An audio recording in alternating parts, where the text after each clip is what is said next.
Hi, English here. Today I am going to explain a martial arts film called Fearless. 10 years old Huo Yuanjia is the son of a martial arts master named Endi. Endi never allows Huo to take part in training, concerned about his asthma. The kid, however, has a passion for Kung Fu. He tries his best to sneak into his father's classes to learn the basics of it. Huo's only friend is a nerdy kid named Jinsen. He does all of Huo's calligraphy homework, allowing him to train instead. Endi is the second best in martial arts in their town, which is soon about to change because he has been challenged by the best, Zhao. Huo is excited about the fight and confident that the victory will fall to his father's lap. Endi has the upper hand in the match and is about to land a fatal blow on Zhao. But his beliefs and fair gameplay stop him from doing so. Taking advantage of his niceness, Zhao retaliates and wins the match dishonorably. Huo is heartbroken by the incident. Zhao's son challenges him to a fight when only the kids are together. Huo confidently takes up the challenge but is defeated in no time. At this moment, he vows to restore his family's name and be the best martial artist in Tianjin. He and Jinsen go to his father's library and steal his book about martial arts. Then, using the book, he trains day and night without rest. When Huo finally thinks he is ready, he challenges Zhao to a fight again.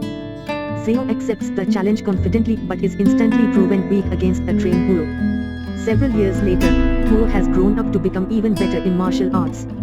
His father passed away long ago, along with his wife, who left him with a little daughter. Huo spoils her since she is his joy and pride in life.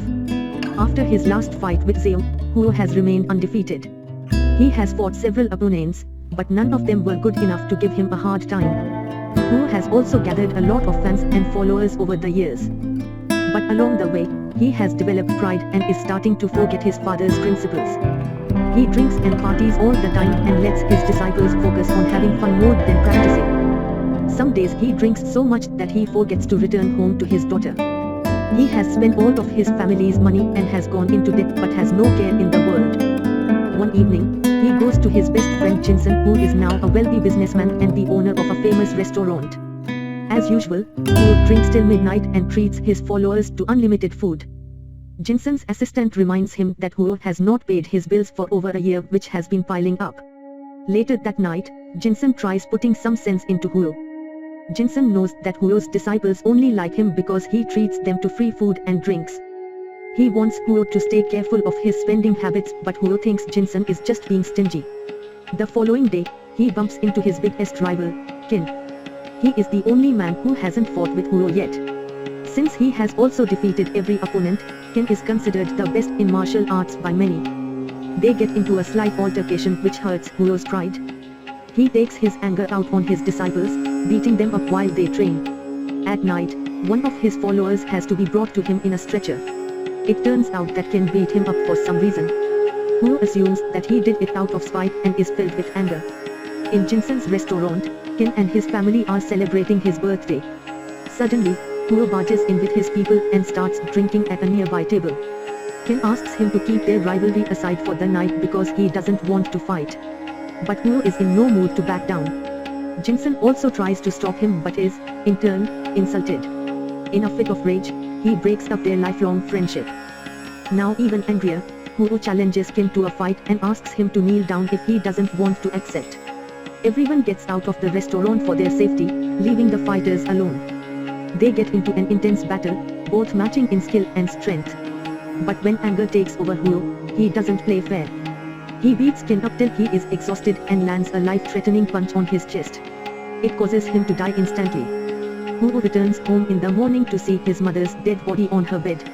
Qin's followers had killed her to take revenge on him. He cries, mourning her death before suddenly realizing his daughter is also in the house. Upon walking into her room, he is met with the biggest surprise of his life. She is lying on her bed, covered in blood. In her hand is a little pouch that she promised to give him when he returned home. Broken by the deaths he caused, Huo steps out of the house when his disciples inform him that the man who was beaten up by Qin had insulted his wife. Qin did not beat him out of spite but for his wife's honor. Filled with guilt, regret, and sorrow, Huo doesn't see a reason for him to keep living. He boards the first ship and lies down in a corner, willing to go wherever it takes him. After living in the streets for 6 months, Huo has enough of life. He tries to commit the unthinkable but is soon saved by a group of people by the river. They bring him to their tribe and take great care of him. But even after gaining consciousness, Huo goes into depression and doesn't talk to anyone. A blind woman named Moon takes care of him and is worried that he will never get up from the bed. Her experienced grandmother is confident that he will be fine with time. One day, Moon feels Huo's hair and offers to cut it. He walks for the first time in a month and goes to a river with her where she helps him cut his hair. Starting that day, he becomes a member of their community. He helps them cook, farm, and do household work.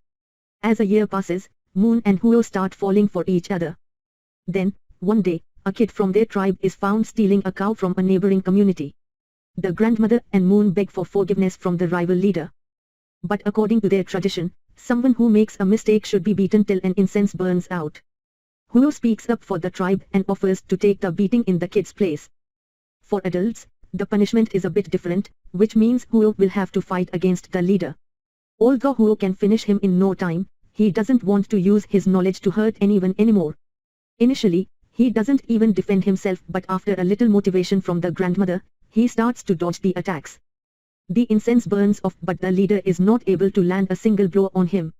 He accepts his defeat and praises Huo. The next day, Huo, Moon, and the children of the tribe are in the field. The children want to learn Kung Fu from Huo, but he refuses to teach them.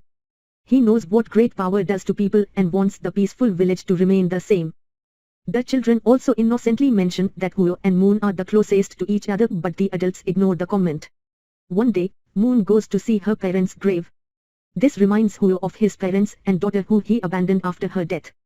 Now that he is in a better mental condition, he wants to return home to visit their graves. He tells Moon about the plan and she happily encourages him. Huo promises to return as soon as he can and asks her to wait for him. In the following scene, we see him enter his hometown Tianjin, which is now an entirely different place. After the fall of the Qing dynasty, several strong nations attacked China and took it over.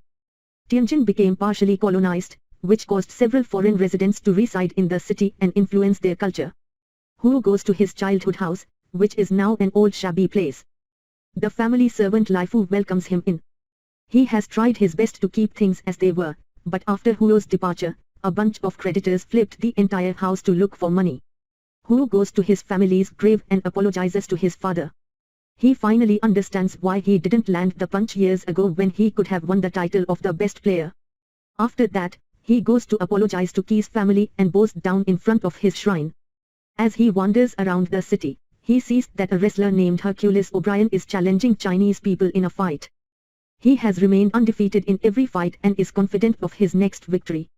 To conserve Chinese heritage, Huo wants to challenge him, but he will need some money for it. For his next stop, he goes to Jinsen's place and apologizes for what happened years ago. He promises to have learned from his actions. When Jinsen finds out what he needs the money for, he doesn't waste time before handing it to him through an assistant. Then, in the 1909 race club, Shanghai, Hercules goes against Huo. At first glance, someone petite like Huo could never beat Hercules, who is double the size of him. Before the match begins, Huo requests that he and Hercules fight with honor and civility. Taking advantage of the language barrier, the announcer mistranslates Huo's request to, "He wants to kick your butt," making Hercules laugh. The fight starts, and Huo instantly gains the upper hand. As the match gets intense, Huo saves the opponent from being impaled to nails on the side of the ring. As a good sportsman, Hercules accepts his defeat, making Huo the victor. Huo gains fame from the single fight and is called to Shanghai. He meets Jinsen there, who proposes they form Chengwu Athletic Association, a place where they teach Chinese students the art of Kung Fu. That way, even with the constant foreign pressure, they can preserve their heritage. Meanwhile, a group of officials from the foreign chamber is not fond of Huo's growing popularity among the Chinese public. They feared that his wins against the foreign fighters may trigger anti-foreign sentiments among the Chinese people. Hence, to make sure he loses in the ring the next time, they propose a match between Huo and 4 foreign champions consecutively in a single day. The Japanese representative, Mr. Mita, promises to end Huo once and for all this time. Even though the challenge is difficult and is obviously a tactic to make him lose, Huo agrees to take part. One day before the big fight, he meets his rival, the Japanese champion Tanka. They talk over tea and befriend each other. Tanka is a fair and respectable sportsman like Huo, but unlike the people who are sponsoring him. Cut to the day of the fight. Huo is made to go against 3 fighters from around the world, but none of them last in the ring for more than 2 minutes. Huo manages to defeat all 3 without breaking a sweat. Lastly, he goes against Tanka, who apologizes for the unfair match and asks him if they should reschedule.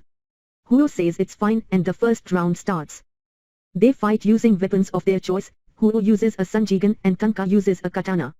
Amidst the intense battle, they accidentally exchange weapons. Tanka is not very good at handling a sanjigan, so to make it a fair fight, Huo offers to exchange weapons. The first round ends in a draw because of the hold-up. While resting before the next round, Huo drinks tea that is poisoned by Mr. Mita, who wants to see him lose one way or the other. The round starts, but Huo collapses and starts coughing blood almost immediately. Tanka demands that the match be halted for the safety of the fighter. But when Huo registers he has been poisoned, he wishes to continue as he is going to die anyway. Even when exhausted and seconds away from death, Huo manages to deliver a final blow to Tanka's chest, using the same technique that killed Qin. However, he holds the punch back this time, learning from his mistakes. But just then, he collapses. Tanka declares Huo the winner, knowing that he held back on the punch deliberately. In the end, Huo falls into his friend's arms and dies. Tanka angrily belittles Mr. Mita for resorting to killing a man for his pride. He calls him a disgrace to Japan before storming off. In the last scene, Huo's spirit reaches the field outside Moon's house.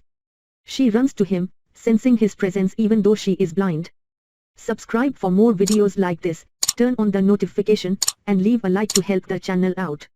Thanks for watching.